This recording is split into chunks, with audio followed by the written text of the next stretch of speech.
Hey there, welcome back to my kitchen, or if you're new, come on in. We have a great time here. Today we're going to make Belgrade's hot sauce, which some of you, if you're from that area, know it as Barberton Hot Sauce because it's in Barberton, Ohio.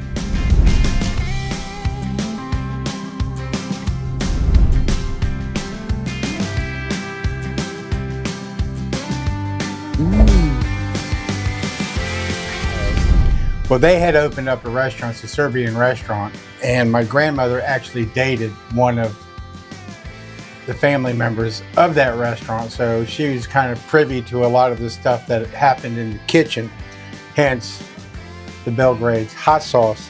2005, Belgrades and White House Chicken in Barberton, Ohio had a cook-off, and Belgrades won.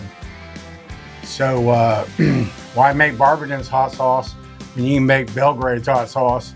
You might as well have the one that won, right? You're going to need 2 onions, 2 Hungarian peppers, nice and sliced, some butter, some Hungarian paprika, 2 cans of stewed tomatoes, a can of chicken broth, a ½ cup of rice, and forget about the potatoes for right now. All right, the first thing we got to do is cut us up 2 onions. Now, this is like 1 onion and 2/3. We'll call it 2/3, but that's what I have, and I already had this one cut because we had some for lunch. We don't waste anything, so it's going in. And we're going to dice that really fine. Just like that.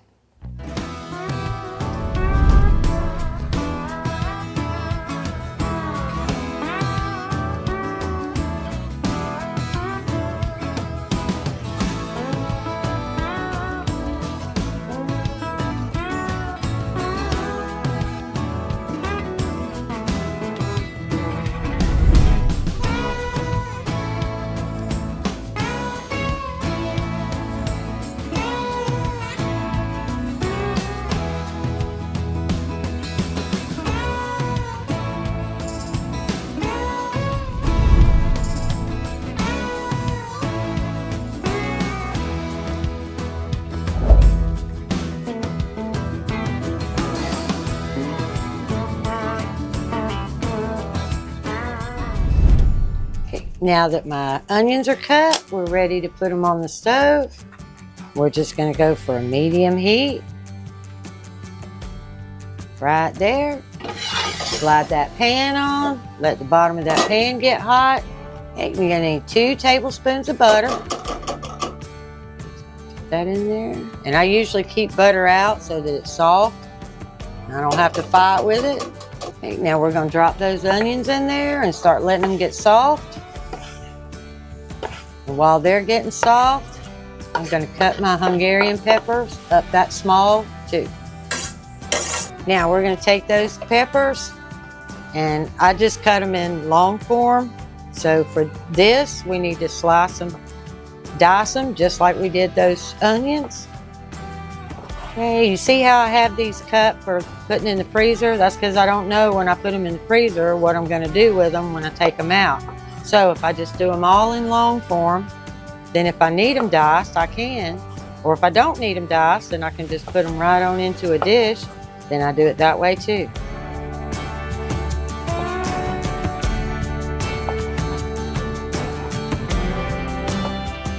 Okay, now we're just going to go ahead and add those peppers right on in there.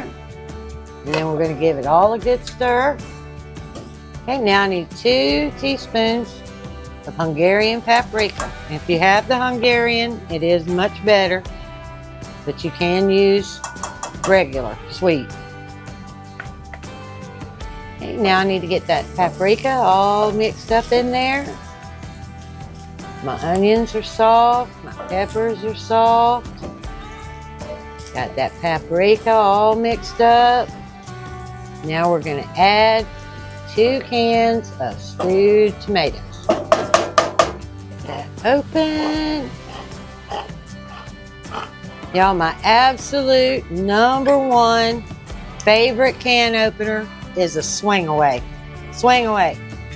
They are the absolute best, last the longest, don't break.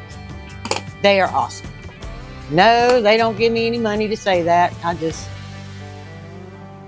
They are that good. All right, 1 can in, 1 can to go.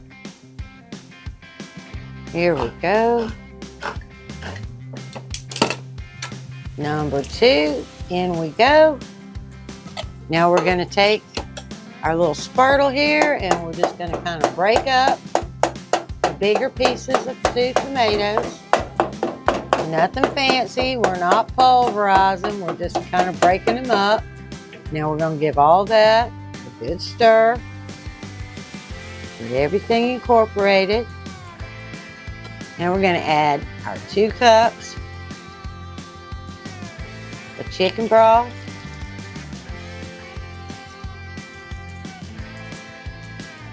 Which is exactly a can.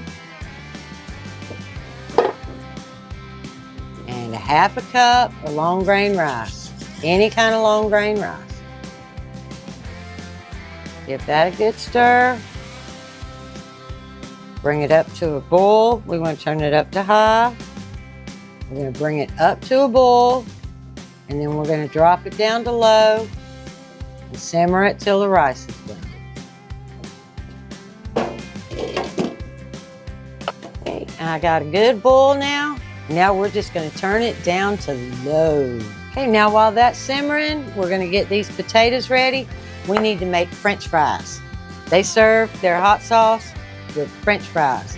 And they need to be nice, thick, cut, skin on, long potatoes. And then we're just going to give them a little cut like that. Make sure they'll hold up to dipping.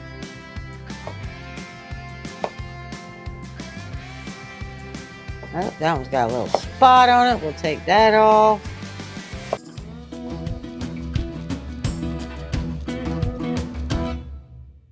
Okay, now we're going to get my lard ready. Because yes, I use lard. And this is my own lard. And Randy probably can leave you one of those cards where you can see how I make my lard. That way I know what's in it and it won't kill me. Now we're going to put this actually on like a medium-high flame. All right, now we're just going to slide that over.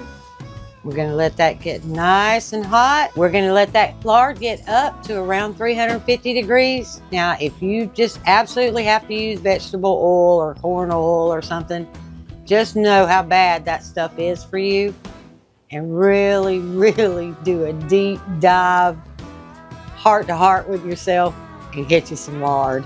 Okay, as you can see, I'm good and bubbly now. It's ready for my French fries.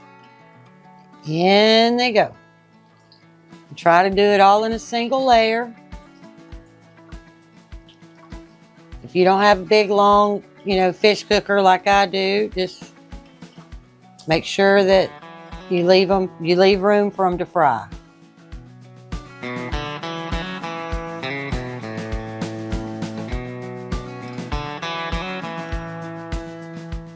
Okay, my French fries are this really beautiful brown color now, so they're ready to go. We're going to take them out, put them on a paper towel. Some of them in the pan are not quite done. I'm going to move them down here to the hot side of the pan.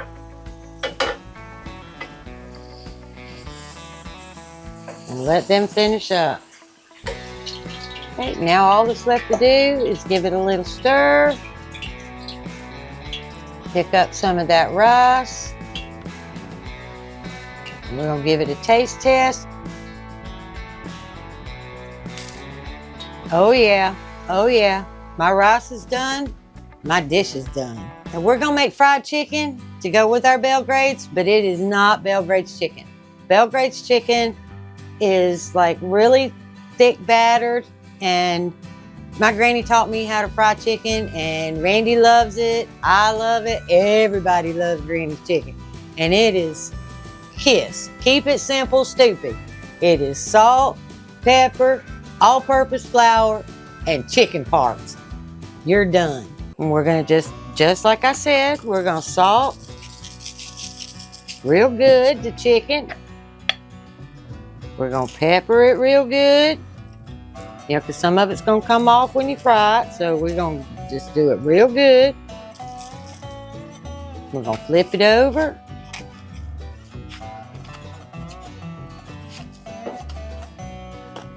And I use dark meat. We prefer dark meat fried. White meat gets too dry, I feel like. I'll wipe my hand before I stick it back in my pepper. Okay, now, drop that pepper since it's already in my hand, and that really doesn't make any difference. All right, good and peppered up. Drop that salt. Put your flour in a Ziploc bag or a paper bag. Drop them in there, 2 or 3 at a time. Give it a good shake.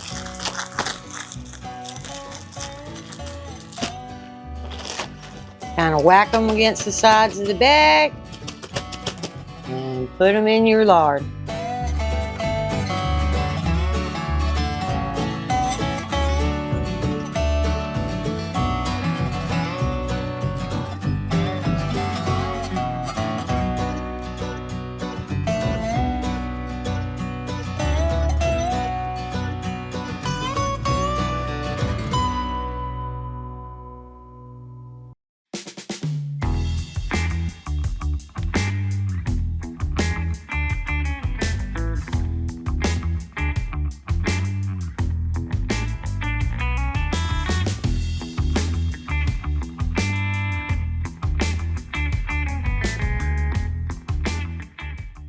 So anyway, we also got this fried chicken, and Belgrade's is famous, or was famous. They're gone. I think they're gone now. But you just take your French fries and you dip it, or put some of the hot sauce on the French fries, and then eat it. Oh my goodness. I so love this dish. Mm-hmm. But I've got to tell you, you cannot cheat on this dish. Right. You must use the Hungarian peppers, and you must use, if you want the authentic Belgrade hot sauce, you're going to have to use the Hungarian paprika. Mm-hmm. No two ways about it. I know Tammy said it didn't matter, but I'm telling you it does. He says it does. His dad says it does. They make, Randy makes me make it all the time. Randy's dad is actually the cook at their house. And he makes it pretty much probably once a month. At least minimum once a month. He might not fry the chicken, but he definitely has the Belgrades and French fries. Now, those of you who are familiar with Belgrade's family restaurant and the chicken, I'm going to tell you, this chicken's better. Okay, so you might as well learn how to make it like Tammy does, because it's actually better than Belgrade's. All right, well, that's it. That's my 2 cents. And you guys have a great evening, and I'm going to enjoy my dinner, and we will see you in the next one. How about that? Bye. Bye.